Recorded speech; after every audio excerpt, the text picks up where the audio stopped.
Okay, here's a third free response question for oscillation. A block of mass m oscillates with an amplitude a. So it's gonna go a to a minus and back and forth. On a frictionless horizontal table is connected to an ideal spring of force constant k. The period of each oscillation is t. At the moment when the block is at position 1/2 a and moving to the right, a ball of clay of mass m drop from above lands on the block. Okay, so there's a collision that may require us to use the conservation of momentum. Let's first answer the part A. What is the velocity of the block just before the clay hit? So in other words, we're only interested in the oscillation before the collision. So we're dealing with a big M, and it's going through the spring potential energy at the maximum. So you need to remember at the amplitude, the kinetic energy doesn't exist. Okay, and then it's going to have both kinetic and spring potential energy at the halfway in between. So kinetic energy at x equals 1/2 a plus spring potential at x equals 1/2 a. So at the maximum spring potential energy, you get 1/2 ka squared without any kinetic energy. Now we are in the middle of the amplitude and the equilibrium positions. We write 1/2 mv squared plus 1/2 k a over 2. The x is now a over 2 squared. Okay, so we get 1/2 k squared equals 1/2 m. Oh, one thing to be careful, the small m is going to be used later, so we need to make everything big M. So big M v squared plus 1/2 k. Alright, that becomes a squared over 4. Why don't we cancel out all the 1/2 out, and we can combine the like terms, such as ka squared and ka squared over 4. So if you subtract ka squared over 4 both sides of the equation, you get ka squared over, okay, that's like 4 over 4 minus 1 over 4, 3 over 4. Then we get mv squared. Remember, we're looking for the velocity of the block just before the clay hit at that position, x equals 1/2 a. So this is our goal. Here's our goal. I'm going to divide both sides by m. Then you get v squared is equal to 3ka squared over 4m. Let's square root both sides and keep only the positive root. Then you get v equals, alright, let's be careful here, a squared over a squared under the square root becomes a, square root of 4 becomes 2, but it's in the denominator, so it has to be below the fraction bar. But we still have 3k over m. Yeah. So this is our answer to part A. For part B, what is the velocity of the block just after the clay hit? Just before the clay hit. Okay, so before and after collision, well, hello, conservation of mass. Conservation of momentum. So before the collision, it was an mv. After the collision, it's m plus big M b prime.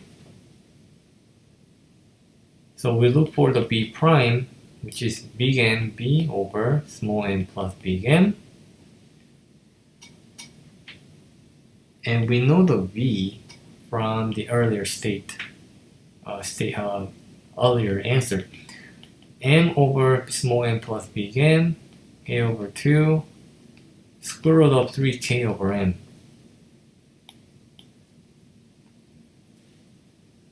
Can we simplify something here?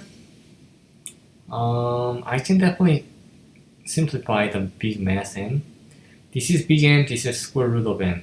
So we'll have a square root of m on the top, square root of 3k, and this the big M now is gone. 2m plus big M.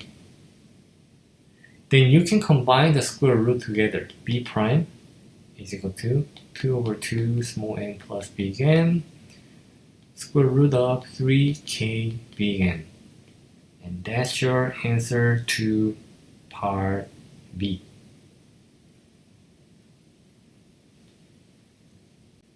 Part C. What's the new period of the oscillation of the block? Okay, the new period will change from the original oscillation because now you got another mass added. So 2 pi over times small m plus big M over k. The original just had the big M. Now you have small m plus big M over k for your period. So it's gonna go slower in oscillation because it takes longer time to cycle. Part D. Okay, part D. What is the new amplitude of the oscillations? Write your answer in terms of A, K, M, and small m.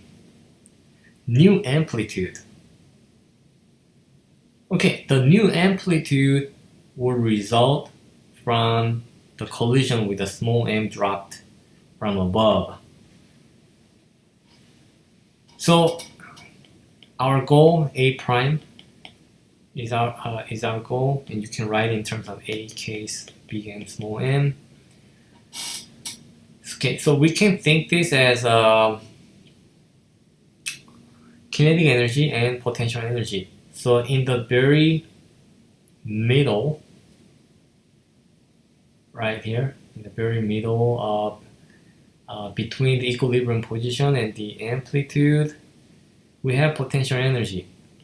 1/2, after the collision of course, 1/2 m plus big M B prime squared plus 1/2 k A, okay, A over 2 squared is equal to new amplitude. Okay, at new amplitude, we shouldn't expect any kinetic energy.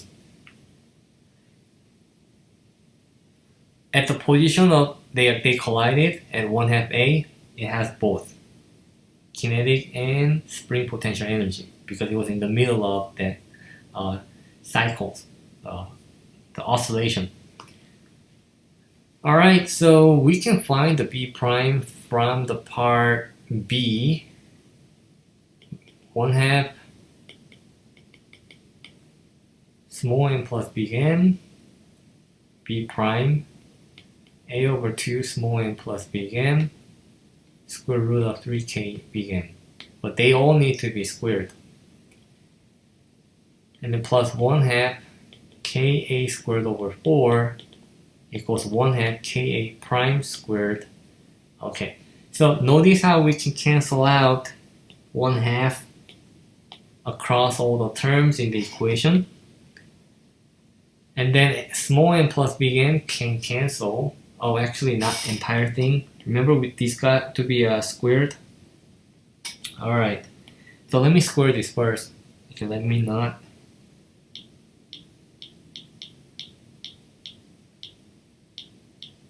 cancel it yet. I'm gonna square this first. So a squared over 4 m plus big M squared 3km m plus big M plus k Oh, I forgot square here. Ka squared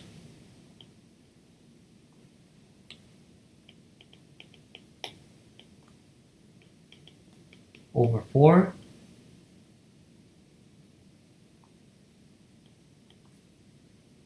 equals Ka prime squared. So when you cancel the m plus bn, you get 4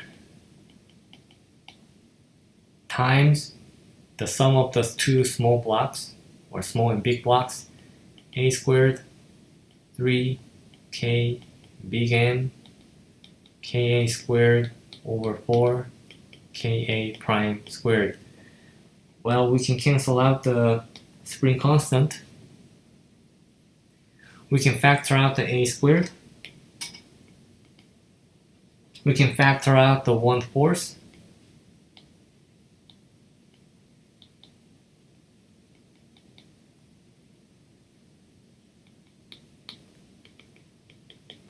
And finally, we can square root both sides, so that we only get a prime. That's a over 2 square root of 3 big M over small m plus big M plus 1.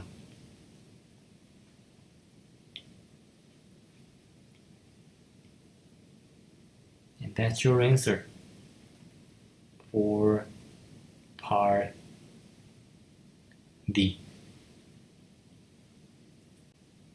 Part E, would the answer to part C be different if the clay had landed on the block that when it was at a different position? So in other words, let's say it was like anywhere else besides the 1/2 A. Is it going to change our period?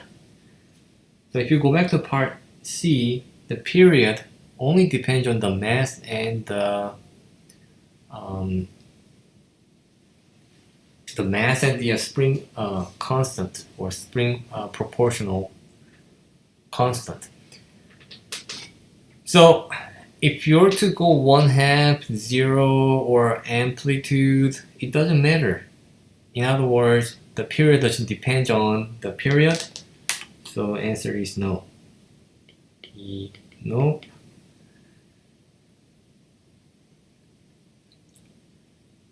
Answer C will not change because the period depends only on mass or spring constant K. So placing that small clay anywhere else in the motion will not change our period. F, would the answer to part D be different if the clay landed on the block when it was at a different position? Support your answer briefly. Okay, the easiest for you to visualize is when the clay land on the amplitude. Okay, let's go back to our equation here. Part D, remember we had this? The kinetic energy and the potential energy, spring potential energy at the halfway of the amplitude. That's that was the after it got collided, and then the moment it got to the farthest to the right, A prime A. So we already know that this will get smaller due to the kinetic energy, right? That had before. But just imagine that at when it lands on the amplitude, this whole thing will go away. What does it mean? The amplitude and the new amplitude will be equal. So even if the mass get added, it's still gonna oscillate the maximum length, or distance from the maximum distance from the equilibrium position. So if you know that, this is definitely no. Okay, so the answer is no. I'm sorry. The answer is yes. It will change. The answer to part D will change because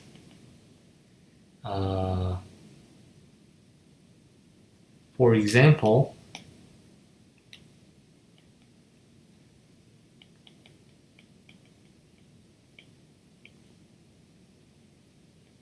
at x equals a,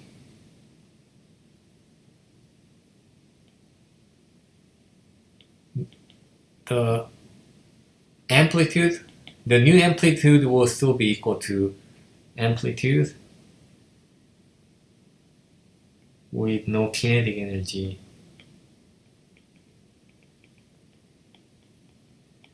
Involved. In other words, I just showed you guys the counter example that the A prime doesn't have to equal to the entire thing here, A over 2 square root 3m over, it doesn't have to be.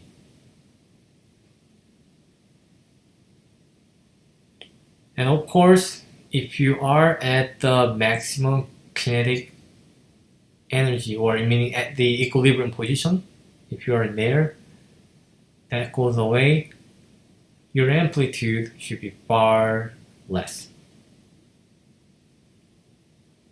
Okay, so that's it for the FRQ.